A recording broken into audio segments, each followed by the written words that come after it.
My girlfriend said, "You read too much. It's nerdy and unattractive." I smiled. I'll keep that in mind. Then I stopped helping her with her master's thesis she'd been struggling with for months. Her panic when the deadline approached and she couldn't find the answers. Original post, I, 31 male, should probably start by saying, I've always been the bookish type. Got my master's in literature 5 years ago. Work as a technical writer for a software company. Not exactly exciting stuff, but it pays well, and I genuinely enjoy dissecting complex information and making it accessible. My girlfriend Melissa, 29, and I have been together for almost 3 years, living together for the last 18 months. She's in her final year of a master's program in public health administration. When we first met, she said she loved how intellectual I was. Funny how things change. For the past 8 months, I've basically been her unpaid research assistant.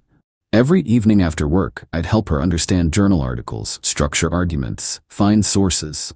Her thesis on healthcare accessibility in rural communities, I'd spent probably 200+ hours helping her with research methodology, data interpretation, statistical analysis.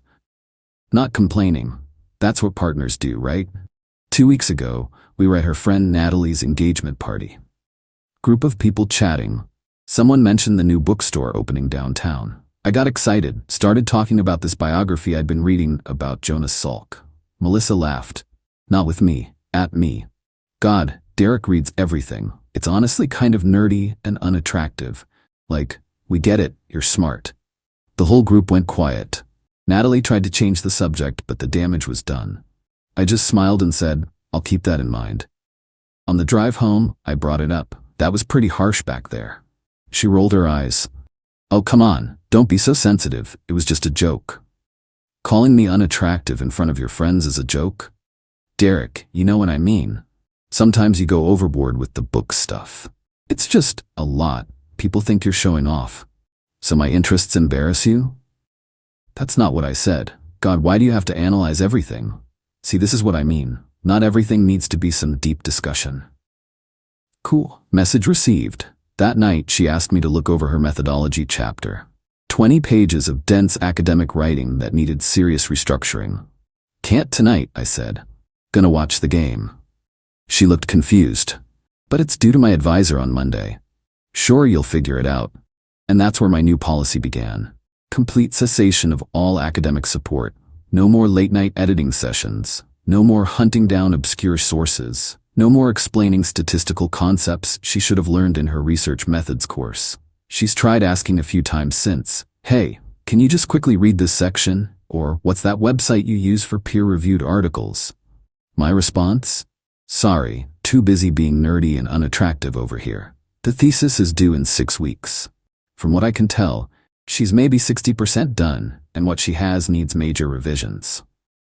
The methodology is weak, her literature review is missing key studies, and her data analysis is, well, it's not good. Last night, she was crying at the kitchen table, surrounded by printed articles. I made myself a sandwich, grabbed my book, and went to the bedroom. Aren't you gonna help me? She called out. With what? My thesis, I'm drowning here. Thought you didn't like nerdy. I'm just respecting your preferences. Am I being petty?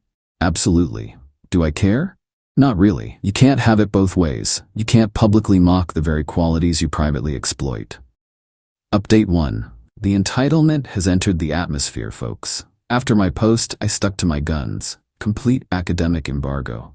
Melissa's been scrambling, and it's been illuminating. First, she tried the sweet approach. Made my favorite dinner, first time in months, BW. Wore that dress I like, kept mentioning how brilliant I am. When I didn't bite, she switched tactics. Derek, I need the login for the university library database. Don't have it anymore. What? Yes, you do. You used it last month. That was your login, remember? You gave it to me to help with your research. Her face went white. She'd been using my alumni access because she'd forgotten her password months ago and never bothered resetting it since I always did the searching. Then came the guilt trips. Her mom called me yesterday. Diana called me. Derek, honey, Melissa's really struggling. She says you're refusing to help with her education? Diana, did she mention why I stopped helping? She said you had a small disagreement. She publicly called me unattractive and nerdy for reading books. the same books and knowledge she's been using for her thesis. Long pause. Oh. She didn't mention that part. Shocking. But here's where it gets really good. Thursday night, Melissa had her study group over. 4 people from her program, including this guy Terrence, who she's mentioned has a genius-level IQ, his words apparently. I'm in the living room reading when I hear them in the dining room. So for the statistical analysis section, I need to show correlation between rural hospital closures and mortality rates. Just run a basic regression analysis. Right, but how do I account for confounding variables? Silence. Another girl, Jade. Maybe check if there's existing research. I have the research. I need to know how to interpret it. More silence. Your boyfriend's good with this stuff, right? Where is he? Melissa, loud enough for me to hear. He's being difficult lately. I walked through to get water, smiled at everyone. Terrence tried to flag me down. Hey man, quick question about standard deviation. Sorry, can't help. Melissa thinks academic discussions are nerdy and unattractive. I'm trying to be less of that. Dead. Silence. Jade actually smirked. Terrence looked confused. Melissa looked murderous. After they left, she exploded. That was humiliating. Now you know how I felt at Natalie's party. That's different. I didn't embarrass you in front of people working on your career. No, just in front of our entire social circle. Derek, I need to pass this thesis. My entire degree depends on it. Then maybe you should have thought about that before mocking the person helping you. So you're really going to let me fail? I'm not doing anything. Your success or failure is entirely in your hands. You know, like how it should have been from the start. She slept on the couch. Yesterday morning, I found her surrounded by textbooks, laptop open to a YouTube video titled Understanding Statistical Analysis for Beginners. The video was 3 hours long. She was 12 minutes in and already looked lost. 5 weeks until submission. Update 2. The desperation has reached critical mass, and she's pulled out every manipulation tactic in the handbook. Last week, after her study group humiliation, Melissa went nuclear on social media. Posted this vague nonsense on Instagram. When someone you trust abandons you in your darkest hour. Chash, real love is support, struggling. Her friends flooded the comments with hearts and, what happened, hun? And here if you need to talk. She didn't mention, of course, why I stopped helping. Then Natalie called me. Remember Natalie? The one whose engagement party started this whole thing. Derek, what's going on? Melissa's saying you're sabotaging her degree? I stopped doing her homework for her. If that's sabotage, then sure. She says you're withholding research materials? I laughed. I'm withholding my brain, Natalie. The same brain she called nerdy and unattractive at your party. You were there. Oh, right. That was messed up. Yet you're calling me about her crisis? She's really freaking out, Derek. She might not graduate. Then she should probably stop posting on Instagram and start actually working on her thesis. But the real kicker came 3 days ago. I came home from work to find Melissa's thesis advisor, Dr. Harrison, sitting in our living room with Melissa. Ambush meeting. Derek, Melissa says you've been helping with her research. I was helping, past tense. She's struggling with the statistical analysis portion. She mentioned you have expertise in this area. Me, I do. Would you consider reviewing her work? Not doing it for her, just guidance? I looked at Melissa. She had this smug little smile like she'd found a loophole. Dr. Harrison, with all due respect, isn't the thesis supposed to represent the student's own work and understanding? Well, yes, but collaboration is encouraged. Has Melissa explained why I stopped collaborating? Melissa, quickly, that's personal. She publicly mocked me for being too intellectual, called my interest in reading nerdy and unattractive, then expected me to continue using that same intellect to help her graduate. Dr. Harrison's eyebrows shot up. He turned to Melissa. Is this true? Melissa, it was taken out of context. There's no context where calling your partner unattractive in public is acceptable, especially when you're simultaneously relying on them for academic support. Harrison stood up, looked deeply uncomfortable. Dr. Harrison to Melissa, I think you need to sort this out on your own, and I'll be reviewing your work very carefully to ensure it's your own. After he left, Melissa lost it. You just made me look like a cheater to my advisor. No, you made yourself look like one. How much of your previous work was actually yours? She couldn't answer that. Yesterday, she tried a new approach. Tears. Full-on breakdowns, sobbing. I'm going to fail. 3 years of my life wasted. Student loans for nothing. You have 3 weeks. That's plenty of time if you actually work instead of scheming to get me to do it. I don't understand the material. YouTube University is free. So is the library. Your classmates seem willing to study together. They think I'm an idiot now. No, they think you're someone who relied too heavily on her boyfriend. Prove them wrong. How can you be so cold? You said you loved me. I do love you, but I don't love being disrespected and used. Then she played the ace card. If I fail, I can't get a job. I'll have to move back with my parents. We'll have to break up. I shrugged. That's your choice. You created this situation. She stared at me like I was a stranger. Last night, I heard her on the phone with her mom, crying about how I'm emotionally abusive and controlling her future. Rich, coming from someone who's been using me as her personal thesis ghostwriter. But here's the thing. I found out from a mutual friend that Terrence, Mr. Genius IQ, offered to help her with the statistics. She turned him down because his methods are too complicated. Translation, she'd actually have to understand them instead of just copying my work. 3 weeks left. She's panic-bought 6 books on statistical analysis and research methods. They're still in the Amazon boxes. Meanwhile, I just finished an excellent biography of Marie Curie in front of her, while she was crying over her laptop. Petty? Maybe. Satisfying? Absolutely. Update 3. The extinction burst. Wait, no. Let me use different words. The complete meltdown has arrived and it brought friends. 5 days ago, Melissa's parents showed up, unannounced. Dennis and Diana, in all their glory, standing at our door at 8 a.m. on a Saturday. Dennis, we need to talk about this situation. Me, coffee first, then talk. We sat in the living room. Melissa had clearly prepped them with her version. Diana, Derek, honey, we've always thought of you as family. Appreciated. Which is why we're confused about your behavior. Melissa's entire future is at stake. Her future was never my responsibility. But partners support each other. I did support her. For 8 months, until she publicly humiliated me for the very traits she was exploiting. She made a mistake. She made a choice, and choices have consequences. Diana tried another angle. Derek, you know Melissa has anxiety. The pressure makes her say things she doesn't mean. Anxiety doesn't make you call someone unattractive. That's just cruelty. They exchanged glances. Then Dennis pulled out his checkbook. I kid you not, a literal checkbook. Dennis, what would it take for you to help her finish? I actually laughed. Are you trying to pay me to do your daughter's homework? It's not like that. It's exactly like that. And the answer is no, not for any amount. Melissa walked in then, saw the checkbook, and her face went red. Dad, I told you not to. Your future is worth more than pride, sweetheart. That's when it clicked for me. This wasn't new. They'd been buying her way through challenges her whole life. Have you two always done this? Paid people to solve her problems? Silence. Me, holy you have?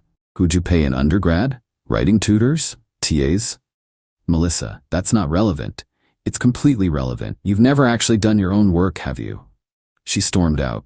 Her parents left shortly after, Dennis muttering about young people's pride and Diana giving me a disappointed look. But it got worse. 3 days ago, I got a call from my mom. Derek, what's this I hear about you not helping Melissa? How do you even know about this? Diana called me, said you're being stubborn. Me mom, she called me unattractive for reading books. Oh honey, people say silly things. Would you stay with Dad if he publicly mocked you? Long pause. No, I wouldn't. Then please don't ask me to accept it. You're right, I'm sorry. Diana made it sound different. Meanwhile, Melissa had hired an emergency tutor. Some grad student charging $50 an hour to basically write her analysis section. I found out because she used our shared credit card. I didn't cancel the payment, but I did screenshot it. Evidence is always useful. Yesterday was the peak. I came home to find her laptop smashed on the floor. Me, Melissa, I crashed. The whole thing is gone. Me, your thesis? Everything. 3 weeks of work. Me, backups? Her face went white. I thought it auto-saved to the cloud. You didn't manually back up your thesis? At all? She started sobbing, like full body can't breathe sobbing. Please, Derek, please, I know I hurt you, I'm sorry, I'm so sorry, but I need help. I can't recreate 3 weeks of work in 5 days. 3 weeks of work or 3 weeks of the tutor's work? She looked up, mascara everywhere. Does it matter? Yeah, it does. I went to my desk, pulled out a USB drive and handed it to her. I backed up your laptop 2 weeks ago when I was doing general maintenance. Your files should be there, including whatever work you actually did yourself. She grabbed it like a lifeline. Oh my God, thank you. Thank you. I'm not doing this for you. I'm doing it because I'm not cruel. But this doesn't change anything between us. She plugged in the drive, found her files. Then realized something. Melissa, this is from 2 weeks ago. I've done so much since then. Then you should have backed it up. She looked at the screen, then at me. The tutor's work, it's all gone. Guess you'll have to write it yourself. Novel concept, I know. She didn't sleep that night, or the next. I can hear her typing, crying, consuming unhealthy amounts of energy drinks. Terrence came by to help, but she kept snapping at him because she didn't understand his explanations. 48 hours until submission. Her mom texted me this morning. I hope you're happy. You've destroyed my daughter. I texted back. No, I gave her the opportunity to build herself. Then I blocked her number. Currently reading a fascinating book about the history of cryptography. Might leave it on the kitchen counter. Just to be nerdy and unattractive.